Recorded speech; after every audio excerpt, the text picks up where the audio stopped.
actores que van a entrar en una supuesta competencia que no se da, porque llegan a monopolizar. Todos esos van a tener el derecho, todos, de establecer una generación acá, de lanzar cables para allá, porque se considera aquí en la ley general que va mucho más allá de la transmisión y distribución. Es elemental, ¿verdad? Pero como no importa violar lo que sea, están violando sus propios artículos que sostienen todo el alegato de la ocupación de las tierras porque los extranjeros así lo quieren, ¿verdad? Es absolutamente inconstitucional en relación con el octavo, todo lo que están proponiendo, todo. No tendríamos que seguir adelante. Ahí se los acabo de decir, solo es la transmisión y distribución. Y lo que trae la ley de electricidad es todo. Cables, terrenos necesarios para generaciones, en esa multitud de participantes que nadie va a controlar.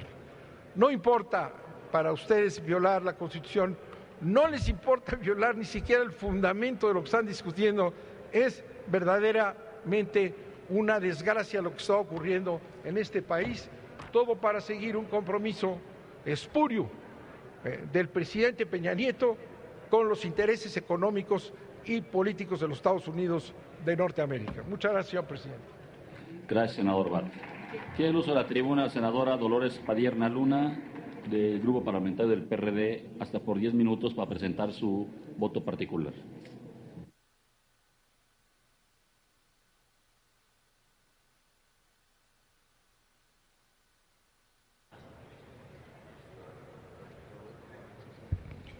Cualquiera que conozca un poco la historia sabe que en este país el conflicto de la propiedad de la tierra ha generado movimientos sociales, revueltas y revoluciones.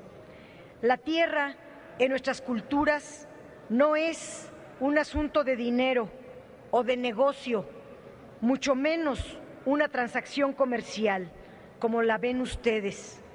Es un asunto de consentimiento que deben dar los pueblos para renunciar a su propiedad. Y yo, francamente, lo veo muy difícil que acepten renunciar a su vida, a sus costumbres, a su cultura, a su riqueza ancestral. Estas consideraciones han sido simplemente ignoradas en los artículos del capítulo 4 de la Ley de Hidrocarburos, de la Ley de la Industria Eléctrica, de la Ley de Geotermia y de la de órganos reguladores, que convierte, por cierto, a estos órganos en gestores del despojo de tierras por venir a nombre de utilidad pública, que en realidad es utilidad para las compañías privadas de petróleo, gas, de electricidad y las mineras. Con estas reformas están abriendo las compuertas de descontento social incalculable. Ni los campesinos, ni los ejidos, ni los productores agropecuarios fueron consultados para dar este salto cuantitativo a nuestra legislación sobre la propiedad de la tierra. De golpe, ustedes están adelantando una contrarreforma al campo, al ejido y a la relación entre propietarios, poseedores o titulares de los terrenos, bienes o derechos de la tierra.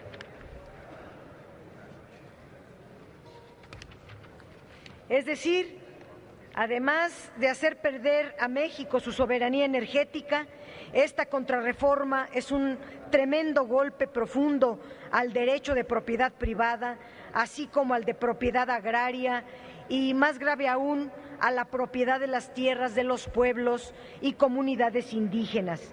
Implica, en el mismo sentido, retrocesos en materia de libertad personal y laboral.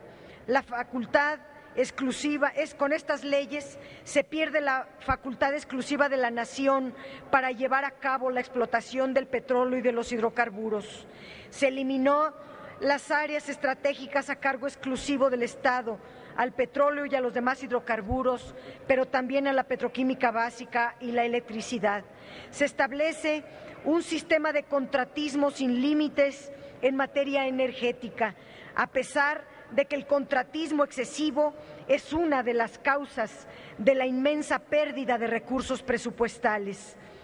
El eje central de esta reforma es injustificable.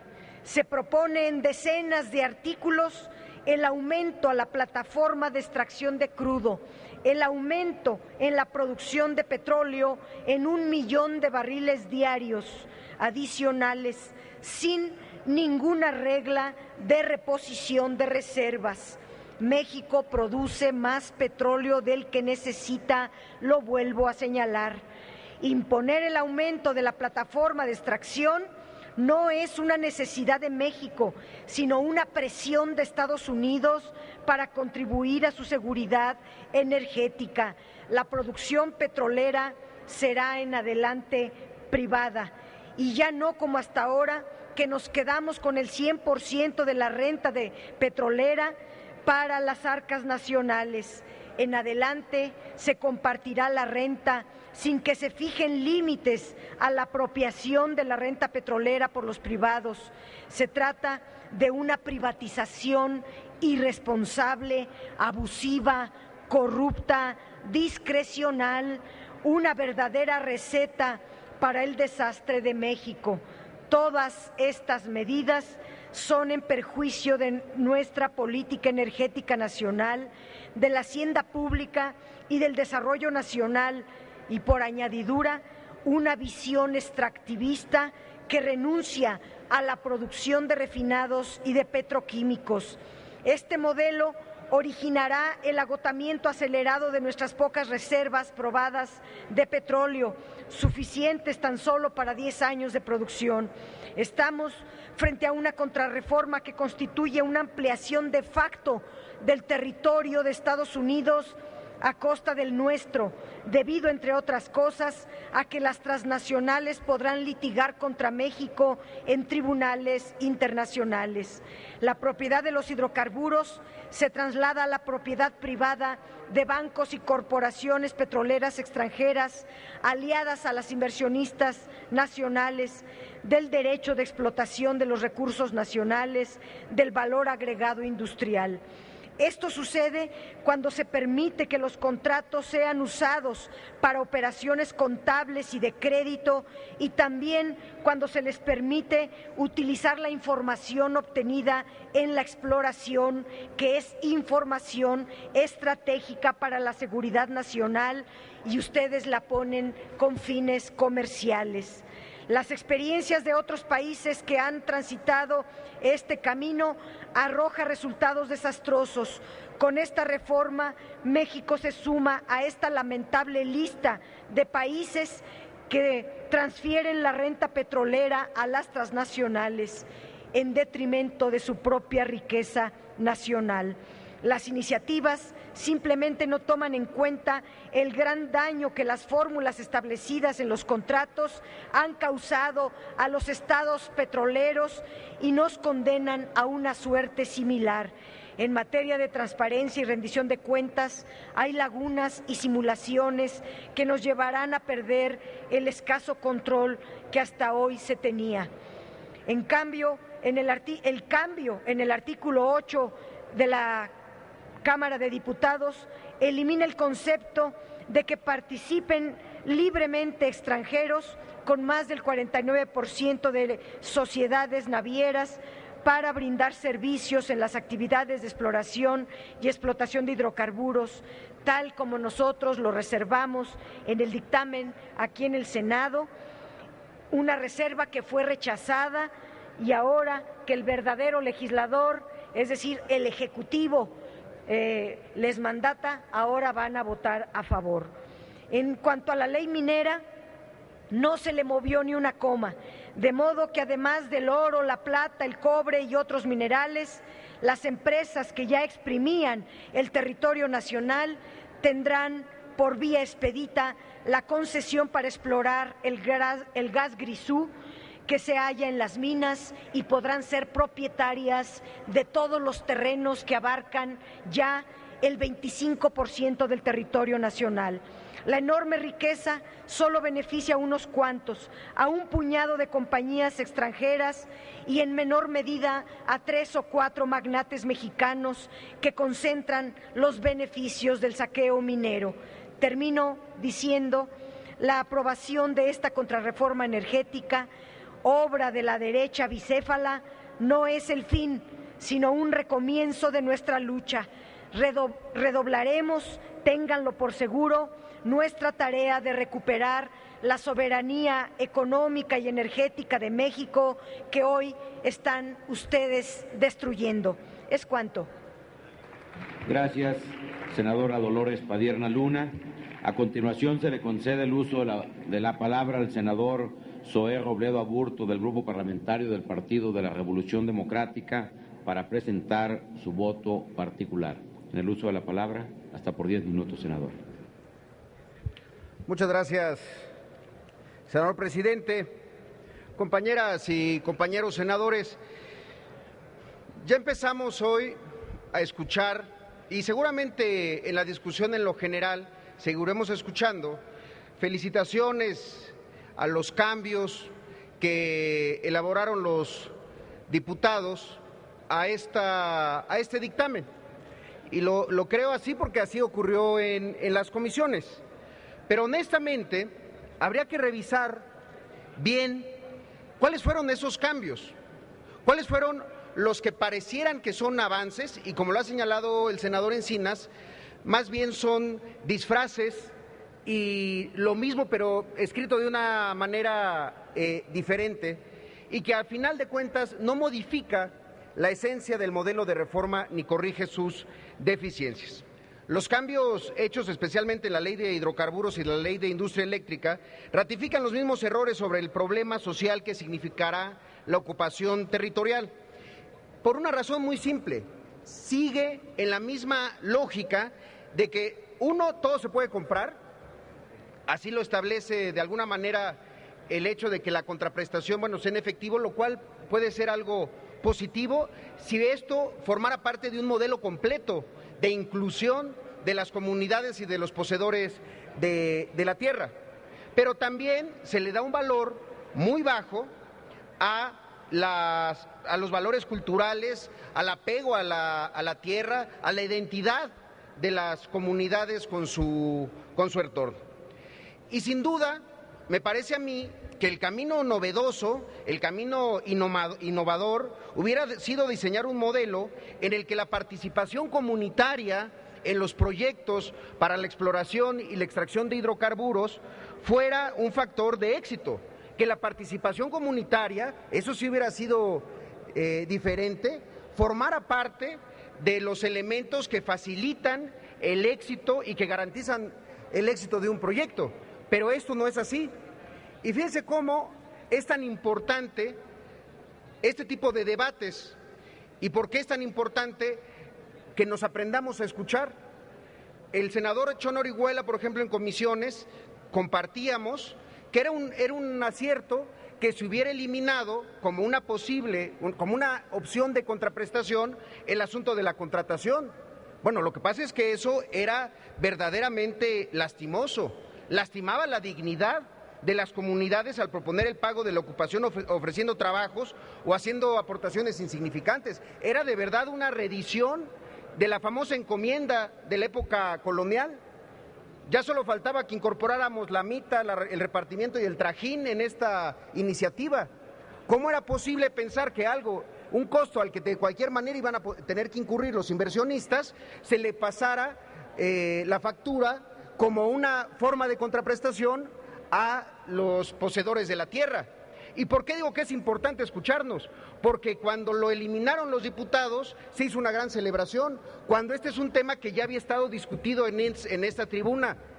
En la primera discusión en lo general, el grupo parlamentario del PRD ya lo había planteado, que era verdaderamente indignante esta fracción séptima en su inciso A y B, que planteaba esta posibilidad de contraprestación con la contratación. A pesar de que pueda haber un reconocimiento de que eso se haya eliminado, los cambios siguen siendo totalmente insuficientes. Ante todo, me parece que se deben garantizar los derechos a la tierra que tienen las comunidades rurales indígenas sin amenaza de despojo bajo cualquier forma o bajo cualquier nombre. Y además, si existe el interés y la voluntad de esas comunidades para participar de otro tipo de beneficios que da su tierra, pues bueno, eso debería de ser decisión de ellos, lo cual es correcto. Pero veamos cómo viene la redacción, porque de verdad ahí sí hay un elemento que ni se puede felicitar a los diputados y al contrario, deberíamos de intentar salvar la posibilidad de generar este nuevo modelo de inclusión para asociaciones público-privados y también comunitarias. ¿A qué es a lo que yo me refiero? Miren, en una de las formas de contraprestación, además del pago en efectivo, son los compromisos para ejecutar proyectos de desarrollo en beneficio de la comunidad.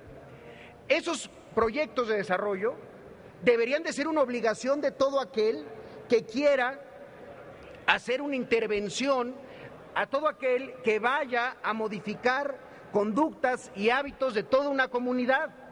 No como una contraprestación, como una obligación a la cual deberíamos nosotros estar impulsando para que en todos los estados donde pudiera haber este tipo de exploraciones y explotaciones, pues nos garantizaran que va a haber proyectos de desarrollo a favor de la comunidad, pero no como un compromiso, como una obligación.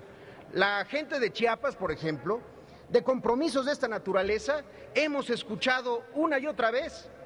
Compromisos de interconexión carretera a cambio de, por ejemplo, la inundación de terrenos para la construcción de hidroeléctricas. Compromisos de electrificación del territorio y de sus 19,000 poblaciones a cambio de seguir desarrollando la infraestructura de CFE, de la cual Chiapas no se ve favorecido porque al día de hoy no tiene una tarifa que sea más baja que el resto del país si incorporamos en la medición el ingreso de la población. Entonces, ese tipo de compromisos no pueden ser vistos como una actitud generosa. Y lo otro, una palabra que sería fundamental que se hubiera modificado y que solamente está de manera escondida con algo que puedo casi asegurar, vamos a ver cuántas veces ocurre. ¿A qué me refiero?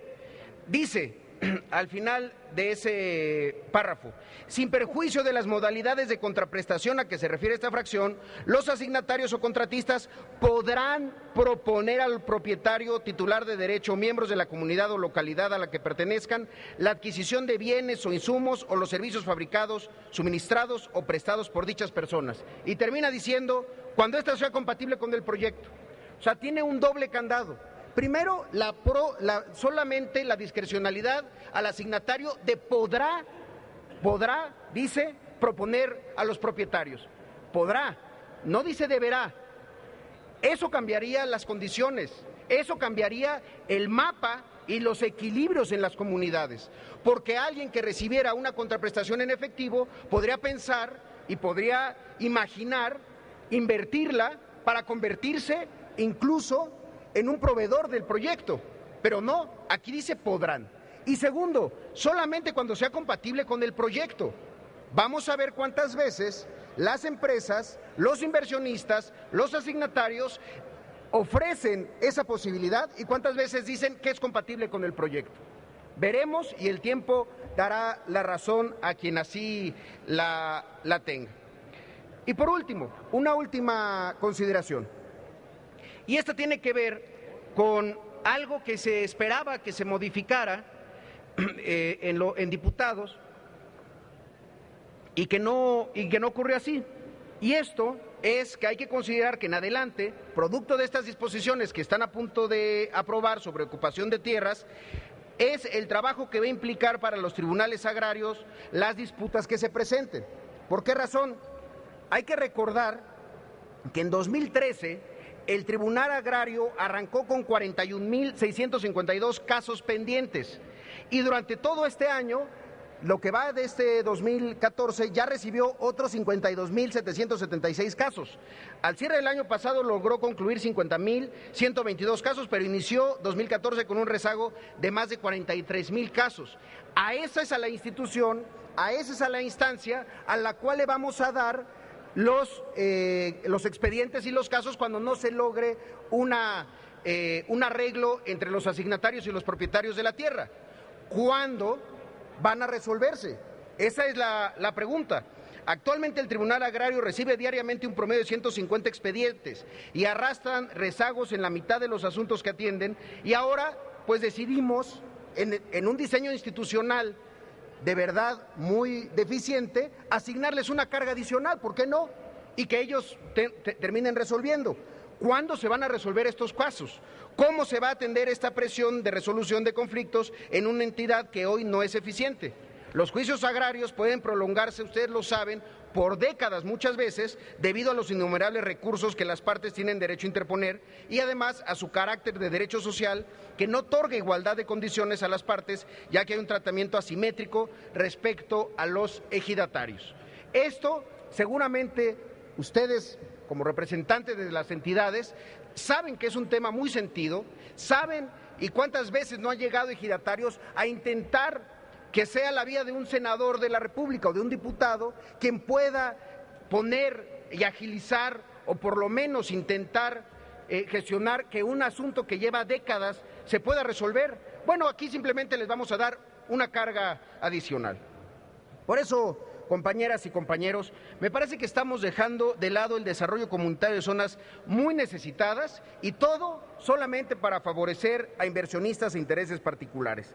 Se está dejando de lado de la oportunidad de crear un nuevo modelo de asociaciones público-privadas o sociales o privadas y sociales con una nueva forma de favorecer y entender la incorporación e entender un modelo inclusivo y no extractivo solamente, no rentista ni de corto plazo para el futuro de nuestra nación. El veto social es una realidad en nuestro país. Los que son representantes de estados como Guerrero, con el caso de La Parota, de San Luis Potosí, con el caso de Huiricuta, de Tepoztlán, de Morelos, con el caso del Club de Golf de Tepoztlán, saben cuál es el poder del veto social ante proyectos que no son socialmente aceptados. La opinión pública ya ha rechazado esta reforma energética y ahora solo estamos poniendo la mesa para que el veto social sea lo que impere en todos los rincones de nuestro país. Sin respaldo social, el veto social surgirá inevitablemente. Sin un diseño inclusivo para las comunidades y los propietarios de la tierra, el veto social va a ser el pan de todos los días de los gobiernos municipales, estatales y del gobierno federal. Por eso, hoy hay que entender que cada sociedad funciona gracias al conjunto de reglas y económicas y políticas que crean los legisladores y que hoy estas reglas solamente van a abonar a que la ingobernabilidad y el veto social sean el tema que se discuta durante años antes de poder empezar a ver un solo peso para los mexicanos a partir de esta reforma energética. Muchas gracias, es cuanto, señor presidente. Gracias, senador Zoé Robledo Aburto. A continuación se le concede el uso de la palabra al senador Luis Sánchez Jiménez del Grupo Parlamentario del Partido de la Revolución Democrática para presentar su voto particular. En el uso de la palabra hasta por 10 minutos, senador. Gracias, presidente. Compañeras y compañeros, senadores, lo dije en comisiones, lo repito, qué bueno que vamos a terminar ya esto. Qué bueno porque cada día las empresas exigían más y más y aquí se cedía más y más, como lo reflejan estos últimos cambios, que no son para otra cosa sino para beneficiar mayormente a las petroleras transnacionales que estarán aquí saqueando nuestra riqueza patrimonial. En los artículos 43, 80 y 81 de la Ley de Hidrocarburos, estamos frente a una invasión de competencias que deriva de la inconstitucionalidad de las actuaciones que la Comisión Nacional de Hidrocarburos, la Secretaría de Energía y la Comisión Reguladora de Energía, respectivamente. En particular, los artículos 43 y 80 subordinan a las empresas productivas del Estado, o sea, Pemex, y sus subsidiarias y filiales, a que por mandato de la Secretaría de Energía realicen las acciones necesarias para, y escuchen bien, garantizar que sus actividades y operaciones, las de Pemex, no obstaculicen la competencia y el desarrollo eficiente de los mercados, así como la política pública en materia energética. A través de un artificio jurídico se pretende colocar a la creación misma de condiciones de mercado por encima de cualquier otro objetivo de la reforma, de tal suerte que se obliga a que el Estado limite y sujete a su propio operador a fin de permitir el despliegue de operadores privados. Estas fracciones podrían ser invocadas por las petroleras privadas para evitar que Pemex tuviera una efectiva política de alianzas, lo que redundaría en una contradictoria intervención estatal contra Pemex, que distorsiona la tendencia natural del mercado y le impediría competir como ya lo hacen los privados. El riesgo mayor de estas disposiciones es que la Secretaría de Energía, de manera unilateral, le impide a Pemex y a las demás empresas productivas del Estado competir e invertir en la industria petrolera, en particular en las rondas de licitaciones y licencias y contratos de exploración y producción.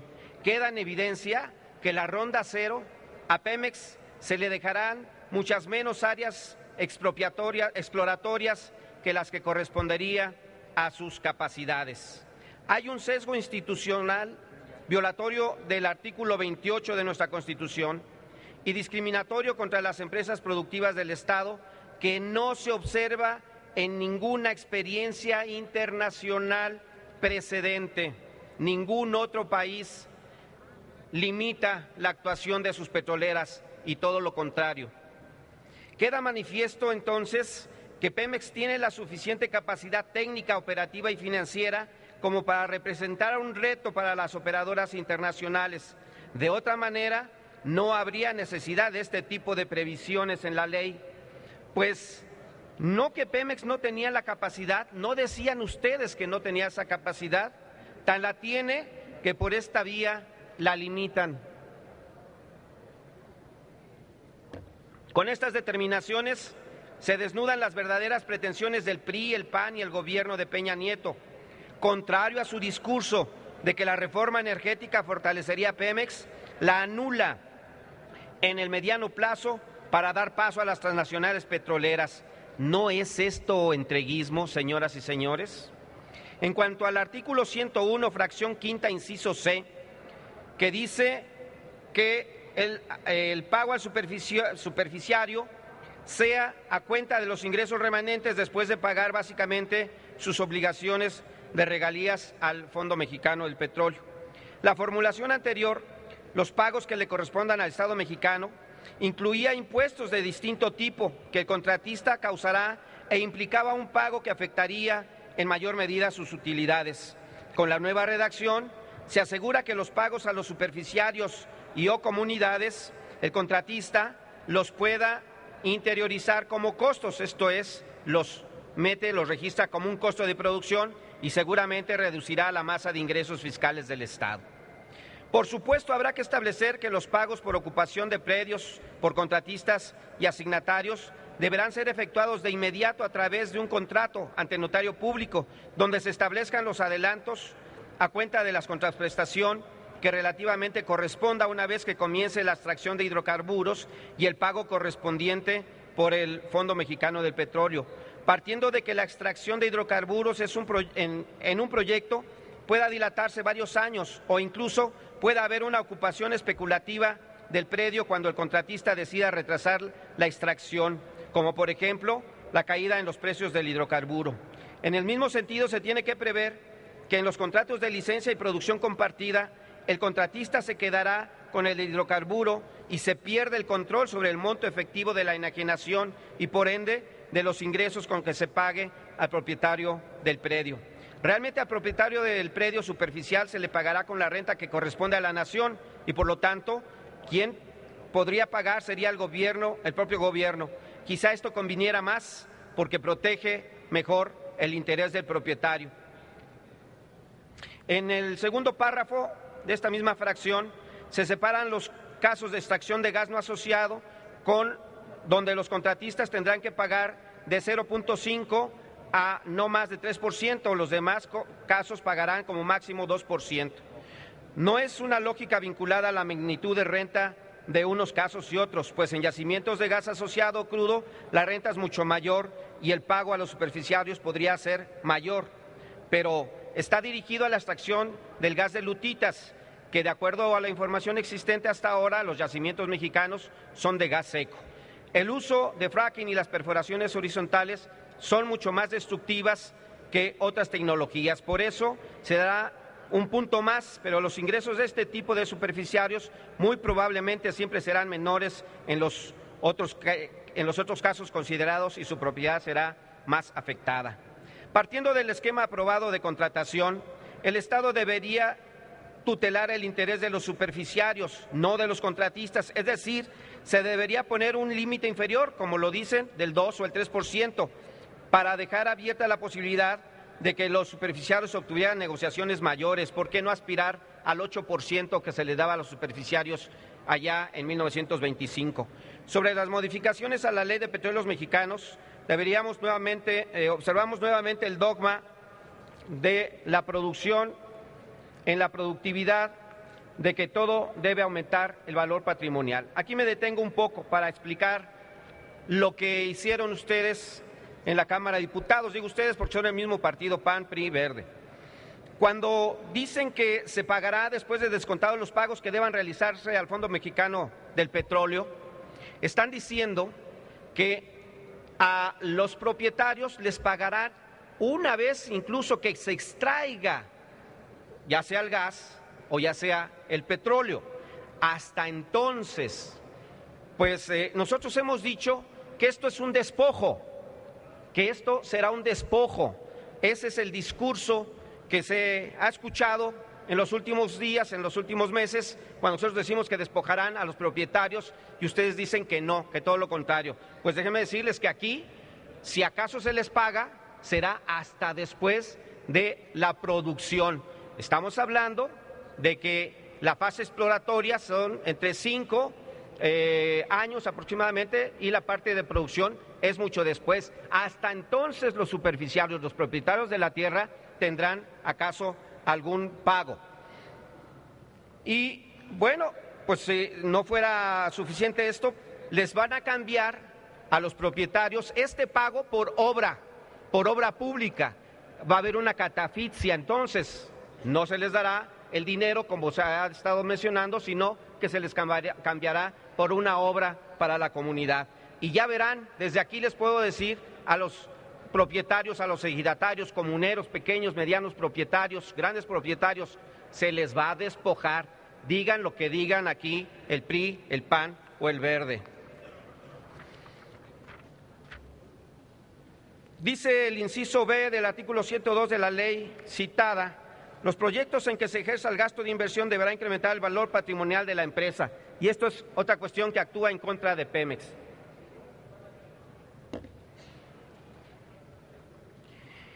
Y si Pemex quiere hacer un proyecto de mantenimiento, investigación, desarrollo tecnológico, reducción de emisiones de gas de efecto invernadero o de responsabilidad social, ¿qué sucederá en estos casos? Esto no aumenta el valor patrimonial según el texto que nos mandaron los diputados, Esto es investigación, inversión o persigue fines sociales. Con la redacción como está, equivale a una violación a la ley. En el 104 de la misma ley de Pemex modificada y que ahora discutimos, amarra al Consejo de Administración de las empresas para hacer contrataciones de personal. Dice así su fracción cuarta: los movimientos que realicen a sus estructuras orgánicas, ocupacionales y salariales, escuchen, deberán realizarse mediante adecuaciones presupuestarias compensadas. Esto es, traducido en palabras que se puedan entender, Pemex no podrá contratar a una persona más si antes no despide a una más. Esto es, una plaza por otra plaza. Esto significa las adecuaciones presupuestarias compensadas. Se corre a alguien, se contrata a alguien. De esta manera, pues, ¿dónde queda entonces la investigación científica, la tecnología nueva que entraría, de la cual se estaría apropiando Pemex? Pues simple y sencillamente no va a poder existir. Por último, y esto es una joya, y qué lástima que no está aquí el representante sindical de los trabajadores de Pemex. Vean ustedes, La Cámara de Diputados eliminó el artículo 62 de la Ley de Ingresos sobre Hidrocarburos, referente a la prohibición del reparto de utilidades entre los trabajadores de Pemex y los nuevos contratistas. Fue algo que se criticó mucho y que los diputados allá dijeron, ya corregimos. Bueno, pues nuevamente mienten. Sin embargo, se mantuvo prácticamente la misma redacción en el artículo 118 de la Ley de Petróleos Mexicanos, que dice a la letra: las utilidades que obtengan Petróleos Mexicanos y sus empresas productivas subsidiarias tienen como fin incrementar los ingresos de la nación para destinarlos al financiamiento del gasto público, por lo que dichas utilidades, escuchen, dichas utilidades no se repartirán entre sus trabajadores. No habrá reparto de utilidades para los trabajadores y trabajadoras de Pemex. Aquí lo dice con toda claridad. Ojalá el senador Romero Deschamps hoy, en un análisis de conciencia, se ponga al frente de sus trabajadores y trabajadoras. Ojalá y los pudiera defender. Con esto se reivindicaría un poco.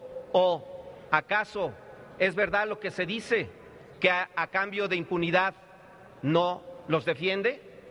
Señoras y señores trabajadores de Pemex, aquí hay quienes los defienden. Aquí habemos gente que está preocupada por ustedes, lo hemos señalado. Habrá despidos, pero aquí están las condiciones que les marcan. A los que se queden, ni siquiera utilidades les darán. Muchas gracias. Gracias, senador Luis Sánchez Jiménez. A continuación, se le concede el uso de la palabra al senador Isidro Pedraza Chávez, del Grupo Parlamentario del Partido de la Revolución Democrática, para presentar su voto particular. Y antes pido a la Secretaría Parlamentaria que, en función del acuerdo que se tomó en la Junta de Coordinación Política para el desarrollo de estas sesiones, se verifique el quórum cada hora. Por lo tanto, pido que se abra el sistema electrónico para verificar el quórum hasta por 10 minutos. En el uso de la palabra, senador Isidro Pedraza Chávez, hasta por 10 minutos.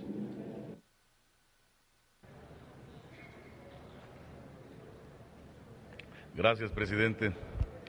Compañeras y compañeros, estamos en el regreso de los dictámenes que ya habían sido votados por este Senado y que encontramos particularmente puntos de controversia, que fue incluso parte del debate escogido y pactado para que se pudiera analizar con responsabilidad.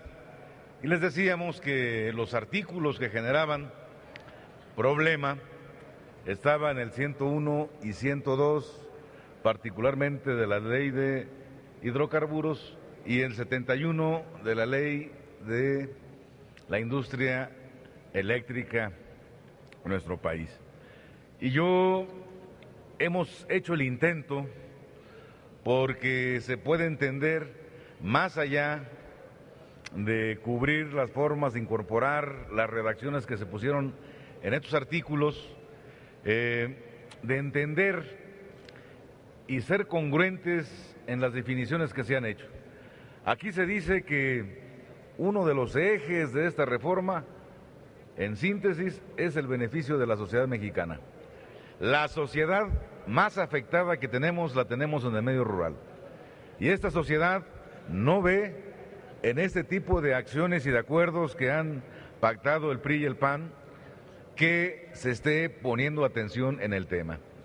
Quiero decirles, compañeros, que les pedimos que incluyeran, y esto han hecho oídos sordos, la posibilidad de que fuera la Procuraduría Agraria quien pudiera ser una instancia de representación, de interlocución de los compañeros ejidatarios, de los comuneros, de los indígenas, en las negociaciones con las empresas. Y no ha habido receptividad. Estas modificaciones que se han planteado van a tener un impacto fundamentalmente en los tribunales agrarios. Ustedes saben que solamente hay para adelante en estas obligaciones de negociar. No se considera la rescisión de los contratos con los grupos campesinos e indígenas con los que se promuevan los acuerdos de ocupación temporalmente para siempre de los predios. De manera tal que yo quiero decirles que si ustedes saben, cuando menos tomemos previsiones, el número o la carga de trabajo que se desarrolla en los tribunales agrarios. Les voy a dar unos datos, aunque no les interesan muchos, pero se los voy a dar. El Tribunal Agrario en el 2010 tuvo una carga de 44.782 asuntos y se resolvieron 41.077. En el 2011 tuvieron 48.056 y resolvieron 47.580.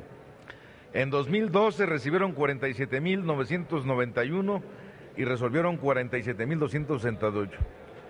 Esto es lo que se ha resuelto en los tribunales. Y para la carga que va a llegar, pues requerimos también tomar provisiones y poder establecer un nuevo número de tribunales unitarios agrarios que puedan atender las demandas que van a estar llegando.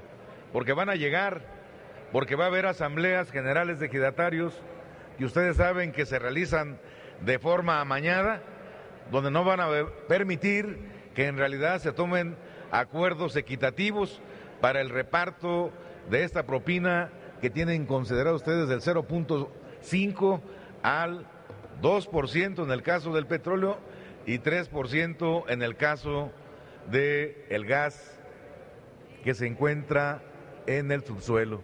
Por eso, compañeros, yo creo que una de las previsiones que tenemos que tomar es ver la manera de ampliar el número de juzgados de los tribunales agrarios.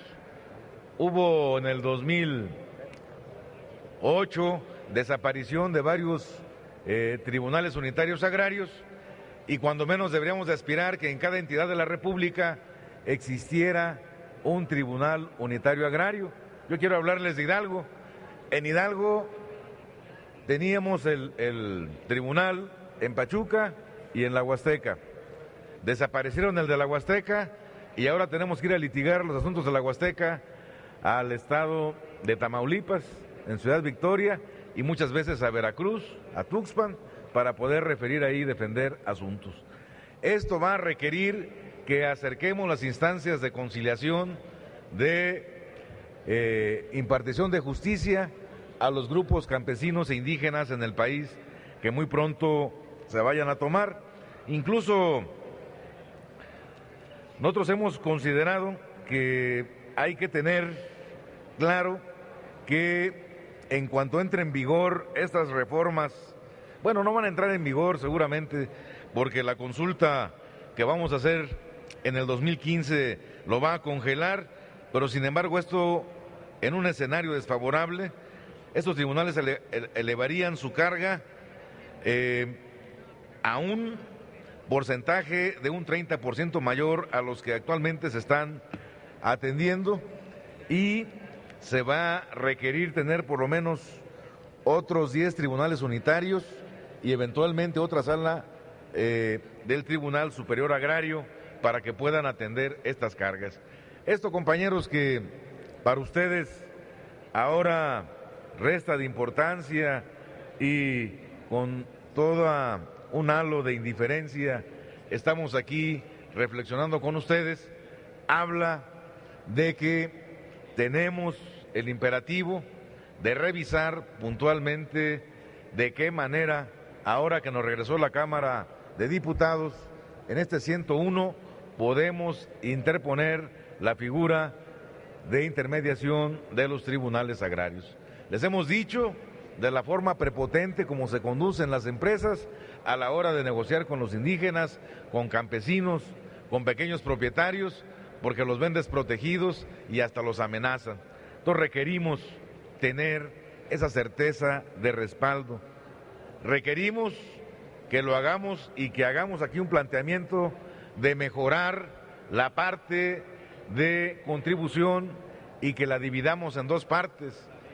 Un 3% obligado de la renta que le puedan pagar a los propietarios de la tierra, y luego otro contrato donde se establezcan los porcentajes de los rendimientos, que estos sean fundamentalmente bien definidos en función de lo que modificaron en el 102, porque en el 102, fíjense, cuando se pretende capturar la mayor renta petrolera con estas asignaciones que se van a dar, al permitirles a los contratistas que paguen antes de impuestos los compromisos con los compañeros poseedores de la tierra, van a hacer que se disminuya los recursos que entrarían al erario público para capturar la mayor renta petrolera.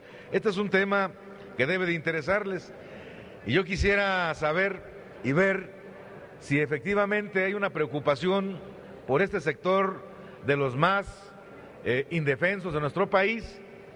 Pudiéramos hacer un compromiso con ustedes de que terminando este periodo extraordinario y ya en el ordinario, pudiéramos hacer modificaciones al 27 de la Constitución para poder equiparar como causa de la utilidad pública la producción de alimentos en el país, que esto garantice que empatemos la posibilidad del derecho a la superficie de la tierra de los compañeros campesinos productores de este país y no queden indefensos, y eso obligue a una mejor negociación con las empresas petroleras de hidrocarburos de generación de energía eléctrica que vendrán a nuestro país. Esta es una de las cosas, de los temas en los que no se ha puesto atención, y que yo siento que ustedes deberían demostrar preocupación en este sentido.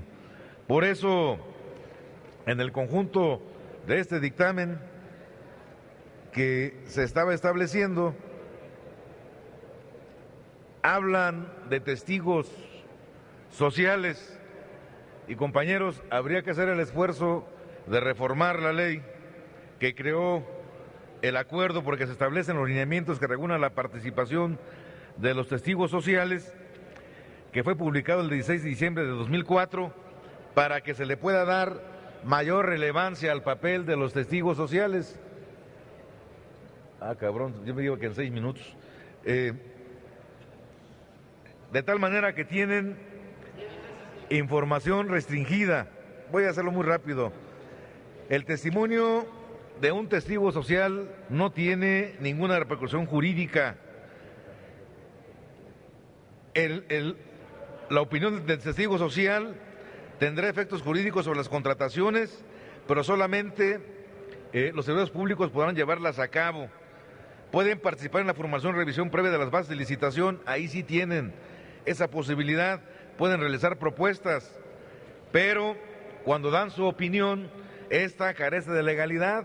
Entonces hay que modificar este acuerdo para que los testigos sociales puedan tener un peso específico y puedan servir de descargo para fortalecer las negociaciones que se realicen entre productores rurales y las empresas petroleras. Se me acabó el tiempo, compañeros. Muchas gracias por su atención. Gracias, senador Isidro Pedraza Chávez. Informo a la Asamblea que los votos particulares de los senadores Mario Delgado, Fernando Mayans Canaval y David Monreal Ávila, que fueron entregados oportunamente a esta mesa directiva, se integrarán en el diario de los debates. Con fundamento en lo dispuesto por el artículo 197 del reglamento, procederemos a los posicionamientos de los grupos parlamentarios, los cuales, tal y como lo establece el artículo 199, numeral 1, fracción segunda del reglamento, serán en orden creciente por un tiempo de hasta por 10 minutos. Antes, sonido, por favor, en el escaño del senador Gabriel Salazar. Gracias, senador. En consecuencia, se le concede en primer término el uso de la palabra al senador Manuel Bartlett Díaz, del Grupo Parlamentario del Partido del Trabajo, para hablar hasta por 10 minutos.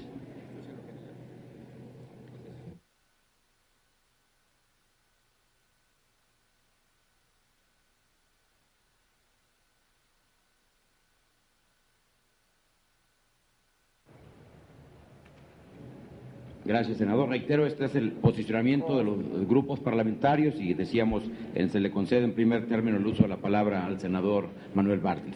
Adelante, gracias, senador. señor presidente, y con su autorización quiero tocar ahora el aspecto relativo a la ley de hidrocarburos. Ya se tocó el tema relativo a electricidad, que pareciera que es lo mismo, que es un espejo, lo mismo que está en electricidad la ponen hidrocarburos. Pero yo quisiera hacer algunos comentarios sobre este arreglo supuestamente favorable a los propietarios, que, como ya se dijo, no tienen ninguna posición que pudiera permitir hablar de que se está protegiendo a los propietarios en este país.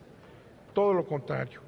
Y lo dijimos cuando un par de senadores panistas en alguna reunión de energía señalaron que ellos estarían en contra de ese capítulo, porque es todo un capítulo, no nada más la palabra expropiación, sino es todo un capítulo, por lo que habrá que darse cuenta que significa toda una posición y no se resuelve con palabras. Les decía yo que eso no se iba a arreglar, aunque sonaba positivo el que se preocuparan de ese ataque brutal a la propiedad en este país por compromisos de Peña Nieto con las empresas extranjeras y lo que representa a Estados Unidos en México. Toda una serie de puntos son absolutamente absurdos. Para empezar, podría yo decir que ese avance que se tiene en que se le va a dar una vez que se esté logrando producción en hidrocarburos, se les va a permitir a los propietarios un porcentaje. Ese porcentaje que establecen aquí, yo quisiera nada más, independientemente que ya se trató el tema, quisiera yo nada más establecer cuál es el sentido o el absoluto contrasentido de que, estableciéndose que los hidrocarburos son propiedad de la nación y que no se puede disponer de ellos, ¿verdad?, vuelven a un poco a seguir la mentalidad que deriva del sistema jurídico norteamericano. En Estados Unidos, como ustedes saben, el propietario de la superficie es propietario del subsuelo. Y ahora en este añadido se les da una cierta participación que se establece ahí en diversos porcentajes a los propietarios una vez que se logre la producción, lo cual es un contrasentido porque volvemos a un sistema en donde pareciera que estamos ya siguiendo el modelo norteamericano de que los propietarios son también en cierta medida propietarios de lo que está en el subsuelo y por tanto se les puede dar una compensación, se dice, en el caso de que haya resultados. Toda una serie de temas importantes se derivan de este capítulo, no solamente, insisto, en las partes que se modifican. Las partes que no se modifican son tan malas y tan dañinas como las partes que no se modifican, ¿verdad? No hay ninguna actitud de suavizar esta decisión del Estado mexicano de aceptar ser los encargados de imponerle a la población mexicana, a los propietarios, el que estén al servicio de lo que requieran los productores. Por ejemplo, tenemos aquí las distintas modalidades de contraprestación que se vienen desarrollando, repito, en todo un capítulo, y que por tanto para poder establecer que esto es un beneficio había que quitar todo el capítulo, porque a final de cuentas todo lo que va determinando es lo mismo, es decir, cuando y manipulando las palabras, Por ejemplo, se habla constantemente de pactar.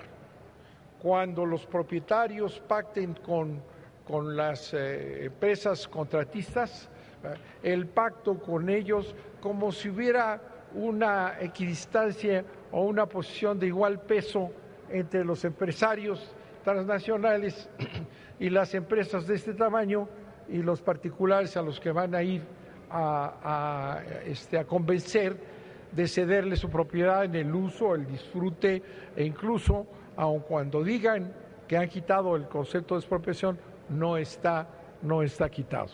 En consecuencia, es todo el capítulo el que tenemos que revisar y toda una serie de cuestiones que nos llevan a esta idea que hemos presentado siempre de que todo el manejo de esta transformación o este retroceso brutal en materia de energía está dirigido por los intereses extranjeros. Eso es absolutamente claro irlo determinando en cada una de las partes. Por ejemplo, hay una parte que es hasta ridícula, ¿no? La cuestión de invitar a testigos privados, si van a ser testigos que van a ser los analistas de lo que se está concediendo o no a los propietarios, ¿verdad? que es meter siempre instancias privadas en lo que es definitivamente público. No es cierto que haya habido un paso atrás, por eso es absolutamente necesario votar en contra de esta reforma y vuelvo a insistir que es inconstitucional porque va mucho más allá de lo que establece el artículo 8º transitorio, que es en el que se basa.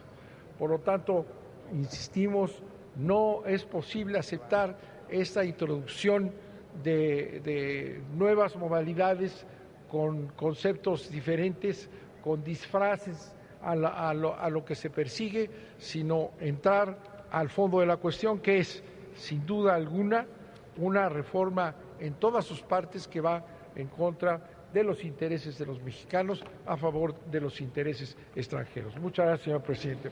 Gracias, senador Manuel Bartlett Díaz. A continuación se le concede el uso de la palabra al senador Carlos Alberto Puente Salas, del Grupo Parlamentario del Partido Verde Ecologista, para fijar el posicionamiento de este grupo parlamentario hasta por 10 minutos.